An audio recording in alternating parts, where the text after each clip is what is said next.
Integrative Life Community Building, Class 4, Leading a Prosperous Inner and Outer Existence.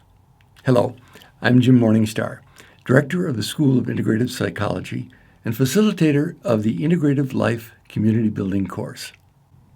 The purpose of our workshop today is learning how to manifest prosperity on all levels of our life. Prosperity is the ability to operate with a sense of support, effortlessness, and abundance in the physical universe. Prosperity consciousness is what we are looking to increase, and then to demonstrate in practice the means of manifesting that inner sense of prosperity outwardly in our life. We're going to challenge some of our major limiting thoughts and cultural programs around prosperity. We're going to deal with your thoughts about money. We're going to look at how money works and your personal relationship to it. But that's only a part of what we're going to do, because money does not equal prosperity.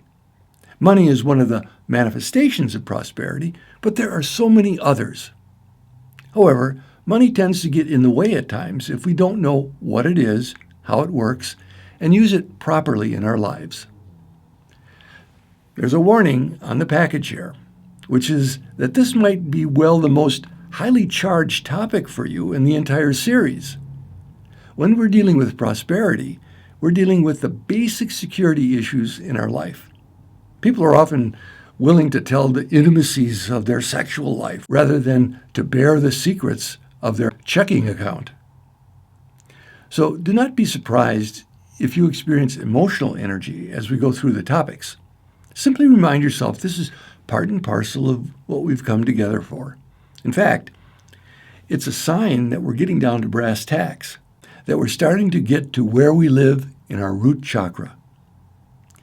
The techniques of breathing with the energy and staying connected with our body are very important for us to be able to use this emotional energy that comes up, rather than feeling mowed down by it. In so doing, you'll discover how to create your personal conscious relation to prosperity. Now, before we start our investigation, however, let's take a preliminary survey of your thoughts and feelings about prosperity.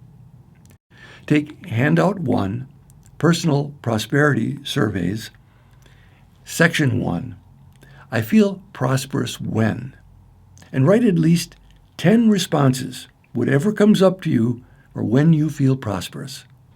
Stop the video and complete Section 1, and then come back to the video. Now notice how many of your responses had to do with money or possessions, and how many had to do with attitudes or relationships. See what you'd have to do to release any judgments you have about this.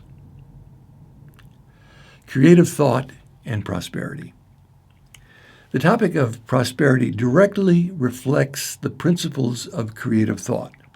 Creative thought is the cornerstone of our community building series. Remember the principles of how the mind works.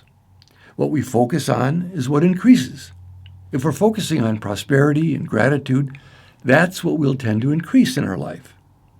What we think is ultimate reality is what we create. Our job is to go back and look at what are the tenets that we think are ultimate reality for us, being in this body at this time on earth. We're also going to look at the third principle of how the mind works, that what we think will continue to exert influence in our life until we change it, so that we can become more conscious of what seeds have been planted in our minds about prosperity that are still bearing fruit. Many of those thoughts came at a very early age, became ensconced in our psyche, and continue to set limits for us. We're going to have an opportunity today to ferret out some of those thoughts and to discover which ones we want to keep and which ones aren't serving us. We'll give ourselves the opportunity to change them. We're going to start this process with a little meditation exercise. Now, this is a very brief one. This is only going to be a minute or so. So I'm going to ask you to get comfortable, let your eyes close, and just follow your breath for a moment.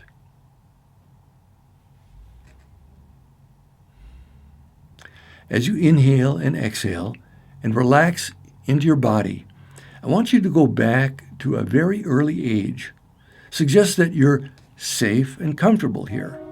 This is a time when you're well protected.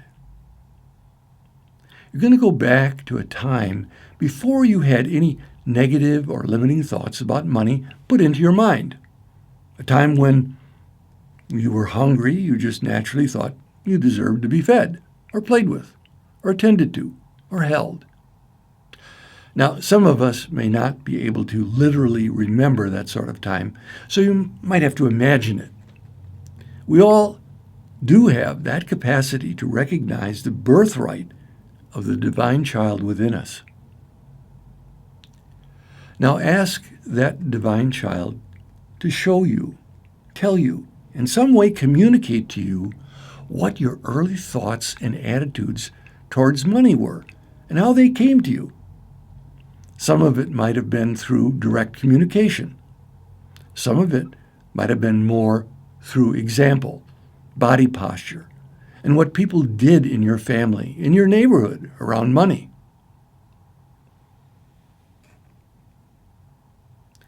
Let yourself step back and just notice. Oh, isn't that curious? Look at that. We're not here to get overburdened by it, but it's something to recognize for what it is. Other people's thoughts about money. There were a lot of catchphrases about money that we learned as we grew up. Little sayings that our family told us.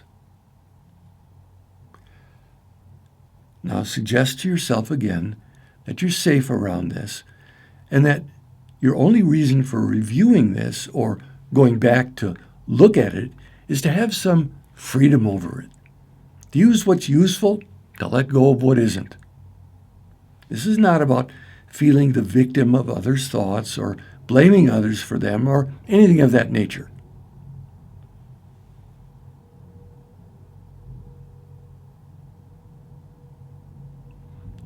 So again, suggest to yourself that you will now have the freedom to play with these early attitudes transmitted to you and to translate this energy into something that increases your sense of safety and prosperity.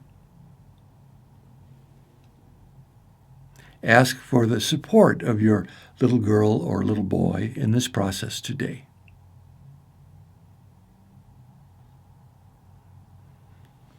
Then let yourself come back with a couple of deep and clearing breaths. And let your eyes open, if they're not already. And take handout 1, Personal Prosperity Surveys, Section 2, Beliefs about money to which I was exposed as a child were. Write at least 10 responses. They don't all have to be negative or limiting. They may be contradictory. That's not unusual. Stop the video and complete Section 2, and then come back to the video. Now, here are some of the money and prosperity myths that students have unearthed in their early life in this exercise in past classes. Money doesn't grow on trees. We're not made of money. You can never seem to have enough. You just can't enjoy abundance. Stay worried because at any moment it could all disappear. There's a limited amount of abundance or resources, so you have to work harder than your neighbors. Dog eat dog. There's not enough to go around. Waste not, want not. Be grateful for what you have and don't ask for more. The poor folks in China have less than you. Clean your plate. We can't afford that. A penny saved is a penny earned. Money is the root of all evil. Oh, by the way, that's a misquote. The true quote is, the love of or over-attachment to money is the root of all evil. If you take money, you're obligated. Don't accept money from strangers. Don't take money from friends. So that leaves enemies you can get money from. That sets up the adversarial relationship with earning any money. The boss is the enemy. Save as much as you can as early as you can for retirement, because there'll be nothing after that. Save now, live later. You have to spend money to make money. The rich get richer, the poor get poorer. The poor you will always have with you. You'll get what you deserve. Generous to a fault. Money problems lead to divorce. Money is power versus less is more. We're going to the poor farm. People who are on welfare are lazy. And so to take from others and to accept help from others is shameful. The haves and the have-nots. Money will make you happy versus money can't buy you happiness. Money is freedom versus too much is not enough. Money is sexy. Money is power. They married for money. Poor equals lazy. Rich equals greedy. Oh boy. Whew. That was a lot. These are just some of the thoughts that families pass on from generation to generation. And by the way, the basis of greed is a belief that you don't really deserve something, having something you don't really believe you deserve. Now, different families will promote different myths. In one family, there'll be the Calvinist approach that if you have money, you must have done something right. God is favoring you. And another family is saying, those people who have money must be liars, cheats, scoundrels of some sort because they're not sharing it with the world, or obviously they had to do something bad to get it. So we get completely different thoughts from different family systems. And then we go out in the world and carry these underlying attitudes with us. Being aware of the subconscious thoughts and attitudes planted in us at an early age can help us unlock these myths that may have been sabotaging our true feelings of prosperity. Now, here are some iconoclastic thoughts that help counter these myths. Money is God in action. It's a function of people's surplus creativity and productivity. This does not come out of hard work or sacrifice. It comes out naturally out of creativity and productivity. Our self-esteem is proportional to our willingness to accept acknowledgement, and money is one form of acknowledgement. If you cannot accept acknowledgement, it means that you have limited your self-value. If you're working at a job and what you really want is enough to feed your family and create a sense of ease in your and their lives, but you're earning about half that and think that that's the best you can do, the problem is not necessarily with your employer. You can change your mind or change the scene, which often means facing some of your biggest fears and limiting thoughts. The value of an object is not the money attached to it, but it's the intimacy of your imagination with regards to its use. Well, for example, I come into the meeting room and I step on a little plastic thing on the floor. It hurts my foot. This thing seems totally useless. To me, it has negative value as a nuisance. Then I recognize, well, wait a minute. That's just about the right size to fit into the door here so it doesn't jam. Ah, okay. So it's already gone up in value. This little piece of plastic has gone up in value because I've imagined how to use it in a way that's useful to me, instead of having to go to the hardware store and buy a whole doorknob assembly. So now I attach more money value to it. Well, wait a minute. This is the computer part we lost for our business networking system. Oops, it's gone up in value quite a bit. And so how you imagine something can be used is what's really giving value to things, and what we put a monetary value on. What was the original value of the hula hoop? A plastic circle that everyone had to have to swirl around their hips a number of years ago, or a pet rock, which sold quite well in its time. It's all what we put our human imagination into. The intimacy that we create in any object is what gives it its value. If we see ourselves as valuable, our net worth goes up immediately. Increasing the sense of our availability and resourcefulness is our work to increase our earning capacity. We're going to go directly for our personal law around money now. Our negative thoughts about money influence every transaction that we have about it. So I'm going to ask you to take Handout 1, Section 3, Money Affirmation, and complete Part A. My most negative thought about money is. Now, don't worry that you have the most negative thought. Just by virtue of your completing the sentence, regardless of the words you write down, you're taking it as the most negative. In other words, they'll be leading you to that central lie that you have around money in your life, which governs all transactions around money. You will free the energy tied up in that personal law and use it positively. So once you have that negative thought, you'll immediately go to writing an affirmation in Part B. My money affirmation is. Again, don't get too complicated about it. Just a simple reversal is good.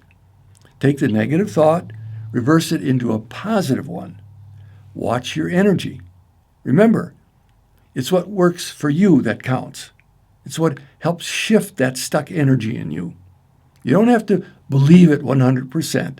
All you have to do is get a little green light that says, oh yeah, this starts to nip at the heels, if not put 6 feet under that personal law around money. So stop the video and complete Section 3, and then come back to the video. Again, get the juice of your affirmation by keeping it in your field of vision. Speak it in the first, second, and third persons. Share it. Write it on the left-hand side of a page, and then write what comes out of your mind in response to it on the right-hand side of the page over and over until any objection your mind puts forth or fearful feeling in your body is neutralized. This is called the response column technique, and it's very effective. Your affirmation is amazingly powerful if you use it masterfully. Know when to put it down and then come back to it. Take charge of your mind. No one else is going to do it for you. In summation, prosperity is the quality of abundance, which is the product of how we think about our life. It's a creation of the mind, not of time or hard work. Prosperity is proportional to the quality of your thoughts about your service rendered. The higher quality of your thoughts you have about the service you give to others, the more this can translate into value for which others are willing to pay you. Since your loving, clear presence is one of the highest services you can offer, your inner work of clearing and releasing any negativity about yourself is your most direct pipeline to prosperity. Wealth is the material manifestation of prosperity consciousness. Your wealth is not equal to the amount of possessions you've accumulated, but to the resources you have available to you. There was a story of a woman called the Peace Pilgrim, who owned nothing materially, but would travel and share the quality of peace wherever she went. And wherever she went, whatever she needed, food, lodging, clothing, loving companionship, and money, which she would often donate to a worthy cause, would be given freely to her. She walked in the world with a true sense of prosperity. She consciously chose the type and the quality of thoughts she desired. Holding you in my heart, as fellow travelers on the road home, I send and receive blessings for our circle and all sentient beings till next class. Blessings in light and love.